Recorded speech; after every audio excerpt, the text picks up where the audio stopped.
നമസ്കാരം. രാഷ്ട്രീയത്തിലെ ഏറ്റവും വലിയ വെല്ലുവിളികളിലൊന്ന് ഇതാണ്. ഒരു അതികായനെ അവരുടെ സ്വന്തം തട്ടകത്തിൽ എങ്ങനെ നേരിടും?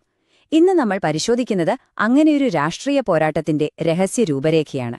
ഇതൊരു സാധാരണ തെരഞ്ഞെടുപ്പ് വിശകലനമല്ല, മറിച്ച് ഒരു മണ്ഡലത്തിന്റെ ഹൃദയത്തിലേക്കിറങ്ങിച്ചെന്ന് അവിടെ ഒരു മാറ്റം കൊണ്ടുവരാൻ തയ്യാറാക്കിയ ഒരു ആഴത്തിലുള്ള പഠനമാണ്. നമ്മൾ സംസാരിക്കുന്നത് ധർമ്മടത്തെക്കുറിച്ചാണ്. കേരള രാഷ്ട്രീയത്തിൽ ധർമ്മടം വെറുമൊരു മണ്ഡലമല്ല, അത് സംസ്ഥാന മുഖ്യമന്ത്രിയുടെ സ്വന്തം വീടാണ്, അദ്ദേഹത്തിന്റെ അധികാര കേന്ദ്രമാണ്. അതുകൊണ്ടുതന്നെ ഇവിടുത്തെ പോരാട്ടത്തിന് ഒരു പ്രത്യേക മാനമുണ്ട്. അപ്പോൾ ഇതാണ് നമ്മുടെ മുന്നിലുള്ള ചോദ്യം. ഇത്രയും ശക്തമെന്ന് തോന്നുന്ന ഒരു കോട്ട, അതിനെ എങ്ങനെയാണ് നമ്മൾ സമീപിക്കുക, അല്ലേ? കാരണം രാഷ്ട്രീയത്തില് നമ്മൾ പുറമേ കാണുന്ന ആ ഒരു കരുത്തല്ല പലപ്പോഴും യാഥാർത്ഥ്യം. ഏതൊരു കൂറ്റൻ മതിലിനും അതിന്റെ അടിത്തറയിൽ ചെറിയ വിള്ളലുകളുണ്ടാവും. ആ വിള്ളലുകൾ കണ്ടെത്തുക എന്നുള്ളതാണ് ആദ്യത്തെ പടി. ഈ വിശകലനത്തിലൂടെ നമ്മൾ കടന്നു പോകുന്നത് ഇങ്ങനെയാണ്. ആദ്യം ധർമ്മടമെന്ന കോട്ടയുടെ ശക്തി ദൗർബല്യങ്ങൾ നമ്മളൊന്ന് വിലയിരുത്തും. പിന്നെ അവിടത്തെ സാധാരണക്കാരുടെ മനസ്സിലിരിപ്പെന്താണെന്ന് നോക്കും. അതിനുശേഷം ഈ വെല്ലുവിളിയെ എങ്ങനെ ഘടനാപരമായി മനസ്സിലാക്കാം എന്നും അതിന് നേരിടാൻ തയ്യാറാക്കിയ ഒരു നാലുമുഖ തന്ത്രത്തെക്കുറിച്ചും നമ്മൾ സംസാരിക്കും. അവസാനം ഇതെല്ലാം കളത്തിൽ എങ്ങനെ പ്രാവർത്തികമാക്കാമെന്നതിനുള്ള ഒരു 30 ദിവസത്തെ പ്ലാനും പരിശോധിക്കും. ശരി, നമുക്ക് തുടങ്ങാം. ധർമ്മടത്തെക്കുറിച്ച് പറയുമ്പോൾ ആദ്യം മനസ്സിൽ വരുന്നത് സിറ്റിംഗ് എംഎൽഎയും മുഖ്യമന്ത്രിയുമായ പിണറായി വിജയനെയാണ്. കഴിഞ്ഞ തെരഞ്ഞെടുപ്പിലെ കണക്കുകൾ മാത്രം മതി അദ്ദേഹത്തിന്റെ സ്വാധീനം എത്രത്തോളം ഉണ്ടെന്ന് മനസ്സിലാക്കാൻ. കണ്ടില്ലേ, 50,000-ൽ കൂടുതൽ വോട്ടുകളുടെ ഭൂരിപക്ഷം. ഇത് ചെറിയൊരു സംഖ്യ അല്ല, ഇതൊരു രാഷ്ട്രീയ മലയാണ് മുന്നിലുള്ളത്. ഒറ്റനോട്ടത്തിൽ ആർക്കും ഇതൊരു അസാധ്യമായ ദൗത്യമായി തോന്നാം. പക്ഷേ എപ്പോഴും ഓർക്കുക, രാഷ്ട്രീയത്തിൽ അക്കങ്ങൾ കഥയുടെ ഒരു ഭാഗം മാത്രമേ പറയുന്നുള്ളൂ. യഥാർത്ഥ കഥ ഒളിഞ്ഞിരിക്കുന്നത് ആ അക്കങ്ങൾക്ക് പിന്നിലാണ്. അതെ, ആ വലിയ ഭൂരിപക്ഷത്തിനപ്പുറം നമ്മൾ താഴെത്തട്ടിലേക്ക് ഇറങ്ങിച്ചെന്ന് ജനങ്ങളോട് സംസാരിക്കുമ്പോൾ ആ കോട്ടയുടെ അടിത്തറയിൽ ചില ഇളക്കങ്ങൾ കാണാൻ തുടങ്ങും. പുറമെ കാണാത്ത ചില അടിയൊഴുക്കുകൾ. അവിടെയാണൊരു തന്ത്രജ്ഞന് അവസരങ്ങൾ തുറന്നുകിട്ടുന്നത്. ഇതാണ് ഈ മുഴുവൻ രൂപരേഖയുടെയും കേന്ദ്രബിന്ദു. 62%. സർവേയിൽ പങ്കെടുത്തവരിൽ 62% പേരും പറയുന്നത് അവർക്കൊരു മാറ്റം വേണമെന്നാണ്. ഇതൊരു ചെറിയ അടക്കം പറച്ചിലല്ല, ഇത് വളരെ വ്യക്തമായ ഒരു ഭരണവിരുദ്ധ വികാരമാണ്. ആ കോട്ടയുടെ ഭിത്തിയിലെ ഏറ്റവും വലിയ വിള്ളൽ. ഒരു മണ്ഡലത്തെ മനസ്സിലാക്കാൻ അവിടത്തെ സാമൂഹിക ഘടനയെക്കുറിച്ച് അറിയണം. ധർമ്മടത്ത് ഏകദേശം 70% ഹിന്ദുക്കളാണ്. 28% വരുന്ന മുസ്ലിം സമൂഹം ഒരു നിർണായക ശക്തിയാണ്. പിന്നെ 2% ക്രിസ്ത്യാനികളുമുണ്ട്. ഒരു വിജയതന്ത്രം മെനയുമ്പോൾ ഈ ഓരോ വിഭാഗത്തിന്റെയും ആവശ്യങ്ങളും ആശങ്കകളും നമ്മൾ പ്രത്യേകം മനസ്സിലാക്കണം. എല്ലാവർക്കും ഒരേപോലെയല്ല കാര്യങ്ങൾ. അപ്പോ ഈ 62% ആളുകൾ എന്തിനാണ് ഒരു മാറ്റം ആഗ്രഹിക്കുന്നത്? വലിയ രാഷ്ട്രീയ വിഷയങ്ങൾ കൊണ്ടല്ല, മറിച്ച് അവരുടെ ഓരോ ദിവസത്തെയും ജീവിതത്തെ ബാധിക്കുന്ന പ്രശ്നങ്ങൾ കൊണ്ടാണ്. നല്ല കുടിവെള്ളം കിട്ടാത്തത്, പൊട്ടിപ്പൊളിഞ്ഞുകിടക്കുന്ന റോഡുകൾ, ചെറുപ്പക്കാർക്ക് ജോലിയില്ലാത്ത അവസ്ഥ, സാധനങ്ങൾക്ക് തീപിടിച്ച പോലുള്ള വില, പിന്നെ കിട്ടേണ്ട സേവനങ്ങൾ സമയത്തിന് കിട്ടാത്തത്.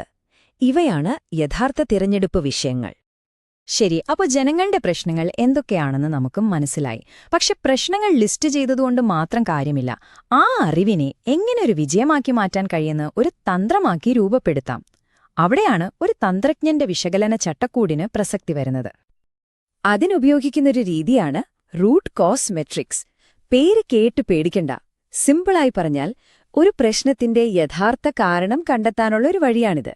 തലവേദനയ്ക്ക് മരുന്ന് കൊടുക്കുന്നതിന് പകരം എന്തുകൊണ്ടാണ് തലവേദന വരുന്നതെന്ന് കണ്ടെത്തി അതിനെ ചികിത്സിക്കുന്നത് പോലെ. ഈ വിശകലനത്തിൽ നിന്ന് 5 പ്രധാന കാര്യങ്ങളാണ് മുന്നോട്ട് വന്നത്. 1. പരമ്പരാഗതമായി കൂടെ നിന്നിരുന്ന ചില ജാതി വിഭാഗങ്ങളുടെ വോട്ടുകളിൽ ചോർച്ചയുണ്ട്. 2. വിലക്കയറ്റം സാധാരണക്കാരന്റെ നടുവൊടിക്കുന്നു. 3. ഗൾഫിൽ നിന്ന് തിരിച്ചുവന്ന പ്രവാസികൾ നിരാശരാണ്. 4. വന്യമൃഗങ്ങളുടെ ആക്രമണം ജനങ്ങളിൽ ഭയമുണ്ടാക്കുന്നു. അവസാനത്തേത് വളരെ പ്രധാനപ്പെട്ട ഒന്നാണ്. ക്ഷേമ പദ്ധതികൾ മാത്രം പോരാ, ഞങ്ങൾക്ക് ജോലി വേണമെന്ന് യുവാക്കൾ ചിന്തിച്ചു തുടങ്ങിയിരിക്കുന്നു. ഈ റിപ്പോർട്ടിലെ ഒരു വാചകം ഭരണപക്ഷത്തിന്റെ അവസ്ഥയെ കൃത്യമായി പറയുന്നുണ്ട്. അതായത്, ഒരുപാട് വികസനക്ഷേമകാര്യങ്ങൾ ചെയ്തിട്ടുണ്ട്, പക്ഷേ അഴിമതിയെക്കുറിച്ചുള്ള ചർച്ചകളും ഒരുതരം ഭരണമെടുപ്പും കാരണം ജനങ്ങൾക്ക് രാഷ്ട്രീയമായ ഒരു വിശ്വാസക്കുറവുണ്ട്. ഇതാണ് ആ വിരോധാഭാസം. ഈ വിടവിലാണ് പ്രതിപക്ഷത്തിന്റെ കളി തുടങ്ങുന്നത്. അപ്പോ ഈ അവസരത്തെ മുതലെടുക്കാൻ എന്ത് തന്ത്രമാണ് ഇവർ മുന്നോട്ട് വയ്ക്കുന്നത്? അതിനവരൊരു പേരും നൽകിയിട്ടുണ്ട്: ചതുർമുഖ സിദ്ധാന്തം. ഓർക്കാൻ എളുപ്പമുള്ള, നമ്മുടെ സംസ്കാരവുമായി ബന്ധമുള്ള ഒരു പേര്. ഒന്നാമത്തെ മുഖം ശിവന്റേതാണ്. സംഹാരത്തിന്റെ, അതായത് ആക്രമണത്തിന്റെ തന്ത്രം. സർക്കാരിന്റെ വീഴ്ചകളെയും അഴിമതി ആരോപണങ്ങളെയും ജനങ്ങളുടെ മുന്നിൽ ശക്തമായി അവതരിപ്പിക്കുക. പ്രതിരോധിച്ചു നിൽക്കുകയല്ല, നേരെ കേറി ആക്രമിക്കുക. രണ്ടാമത്തെ മുഖം വിഷ്ണുവിന്റേതാണ്, പരിപാലകന്റേത്. ആക്രമണം മാത്രമല്ല, ഒരു നല്ല ബദൽ ഞങ്ങൾക്കുണ്ട് എന്ന് ജനങ്ങളെ ബോധ്യപ്പെടുത്തുക. എല്ലാവരെയും ഒരുമിച്ച് കൊണ്ടുപോകുന്ന, സമാധാനവും സ്ഥിരതയുമുള്ള ഒരു ഭരണമാണ് വാഗ്ദാനം. മൂന്നാമത്തെ മുഖം ബ്രഹ്മാവിന്റേതാണ്, സൃഷ്ടിയുടെ, പുതിയ ആശയങ്ങളുടെ മുഖം. വെറും ക്ഷേമപദ്ധതികൾ കേട്ടും മടുത്ത, പ്രത്യേകിച്ച് യുവതലമുറയെ ആകർഷിക്കാൻ വേണ്ടിയാണിത്. ടെക്നോളജി, ടൂറിസം, പുതിയ തൊഴിലുകൾ, അങ്ങനെ ഭാവിയെക്കുറിച്ചുള്ളൊരു വിഷൻ മുന്നോട്ട് വയ്ക്കുക. അവസാനത്തെ മുഖം ദുർഗയുടേതാണ്, സംരക്ഷകയുടേത്. സമൂഹത്തിൽ തങ്ങൾ ഒറ്റപ്പെട്ടു പോകുന്നുവെന്ന് ഭയക്കുന്ന വിഭാഗങ്ങളുണ്ടെങ്കിൽ, അതായത് കർഷകർ, മത്സ്യത്തൊഴിലാളികൾ, ന്യൂനപക്ഷങ്ങൾ, അവർക്കൊരു ഉറപ്പ് നൽകുക: ഞങ്ങൾ നിങ്ങളുടെ കൂടെയുണ്ട്, നിങ്ങളുടെ അവകാശങ്ങൾ സംരക്ഷിക്കും എന്നൊരു വാക്ക്. ഒരു തന്ത്രം എത്ര മികച്ചതാണെങ്കിലും അത് കടലാസിൽ ഒതുങ്ങിയിരുന്നാൽ കാര്യമില്ല, അത് ജനങ്ങളിലേക്ക് എത്തണം. അപ്പോ ഈ ചതുർമുഖതന്ത്രം എങ്ങനെയാണ് വെറും 30 ദിവസം കൊണ്ട് യാഥാർത്ഥ്യമാക്കാൻ പ്ലാൻ ചെയ്യുന്നത്? നമുക്ക് ആ യുദ്ധതന്ത്രം ഒന്ന് നോക്കാം. ഇതൊരു പക്ക ഓർഗനൈസ്ഡ് അറ്റാക്കാണ്. സ്റ്റെപ്പ് 1: സ്വാധീനമുള്ള നേതാക്കളെ ഒപ്പം കൂട്ടുന്നു. സ്റ്റെപ്പ് 2: ഓരോ ബൂത്തിലും താഴെത്തട്ടിൽ പ്രവർത്തിക്കാൻ ആളുകളെ നിയമിക്കുന്നു. സ്റ്റെപ്പ് 3: മാധ്യമങ്ങളിലൂടെ എല്ലാ ദിവസവും തങ്ങളുടെ സന്ദേശം ജനങ്ങളിലെത്തിക്കുന്നു. സ്റ്റെപ്പ് 4: ജനങ്ങളുടെ പ്രതികരണം എന്താണെന്ന് അപ്പോൾ അറിയുന്നു. സ്റ്റെപ്പ് 5: തിരഞ്ഞെടുപ്പ് ദിവസം എല്ലാവരെയും പോളിംഗ് ബൂത്തിൽ എത്തിക്കുന്നുവെന്ന് ഉറപ്പാക്കുന്നു. വളരെ ചിട്ടയായൊരു പ്രവർത്തനം. ഇവിടുത്തെ ഏറ്റവും പ്രധാനപ്പെട്ട കാര്യം എന്താണെന്ന് വെച്ചാൽ, എല്ലാവരോടും ഒരേ കാര്യമല്ല സംസാരിക്കുന്നത്. ഓരോ വിഭാഗത്തെയും കൃത്യമായി തിരിച്ചറിഞ്ഞ് അവരുടെ പ്രശ്നങ്ങൾക്ക് പരിഹാരം വാഗ്ദാനം ചെയ്യുന്നു. യുവാക്കളോട് ജോലിയെക്കുറിച്ച്, സ്ത്രീകളോട് സ്വാശ്രയത്വത്തെക്കുറിച്ച്, പ്രവാസികളോട് പുനരധിവാസത്തെക്കുറിച്ച്, കർഷകരോട് താങ്ങുവിലയെക്കുറിച്ച്, ഇങ്ങനെ ഓരോരുത്തരുടെയും ഹൃദയത്തിൽ തൊടുന്ന രീതിയിലുള്ള ഒരു ആശയവിനിമയം. അപ്പോ ഇതിൽ നിന്നെല്ലാം നമ്മൾ എന്താണ് മനസ്സിലാക്കേണ്ടത്? തെരഞ്ഞെടുപ്പുകൾ മാറുകയാണ്. വെറും പ്രസംഗങ്ങളും വാഗ്ദാനങ്ങളും മാത്രമല്ല ഇപ്പോൾ. ഓരോ മണ്ഡലത്തെയും ഓരോ ബൂത്തിലെയും വിവരങ്ങൾ ശേഖരിച്ച് അത് വിശകലനം ചെയ്ത് ജനങ്ങൾക്ക് വേണ്ട യഥാർത്ഥ ഭരണപരമായ ഉറപ്പുകൾ നൽകുന്ന ഒരു ഡേറ്റാ എഞ്ചിനീയറിംഗ് പ്രോസസ്സായി ഇലക്ഷനുകൾ മാറിക്കൊണ്ടിരിക്കുന്നു. ഇവിടെ വ്യക്തിപരമായ വിവരങ്ങൾ കൈകാര്യം ചെയ്യുമ്പോൾ ആളുകളുടെ സ്വകാര്യതയെ മാനിക്കുക എന്നതും അവരുടെ സമ്മതം വാങ്ങുക എന്നതും വളരെ പ്രധാനപ്പെട്ടതാണ്. ഇത് നമ്മുടെ രാജ്യത്തെ നിയമം ഉറപ്പു നൽകുന്ന ഒരവകാശമാണ്.